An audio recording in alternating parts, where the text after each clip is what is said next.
কি ভাই, নিজেকে খুব বড় বালছেড়া প্রো প্লেয়ার ভাবছেন?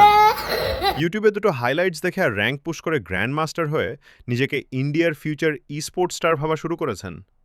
আরে ভাই, গেম খেলা আর ই স্পোর্টস প্লেয়ার হওয়া, এই দুটোর মধ্যে তফাৎটা বোঝার ক্ষমতাটুকুও আপনাদের নেই। मगर क्यों? সত্যিটা হলো, আপনাদের ৯৯% প্লেয়ার আসলে ই স্পোর্টসের বালটাও বোঝেন না। कहाँ से आते हैं ये? ৩ দিন খুব জান লড়িয়ে স্ক্রিমস খেললেন, স্টোরিতে গ্রাইন্ড মোড লিখে বাল ফাটিয়ে দিলেন।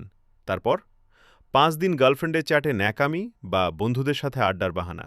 তারপর ইনবক্সে এসে কান্নাকাটি। ভাই, সুযোগ পাই না, ভালো টিম পাই না। আরে ভাই, আপনাদের মতো সিজনাল লেজেন্ড দিয়ে ই স্পোর্টস হয় না। আপনাদের ডিসিপ্লিন তো ডাস্টবিনে পড়ে আছে। मगर क्यों? আমরা শুধু ট্যালেন্ট দেখে ইমপ্রেস হই না, আমরা দেখি আপনার গেমের প্রতি খাউজ কতটা, আপনি কতটা কনসিস্টেন্ট। আপনাদের মতো চুদির ভাইদের দিয়ে আর যাই হোক, প্রফেশনাল গেমিং হবে না।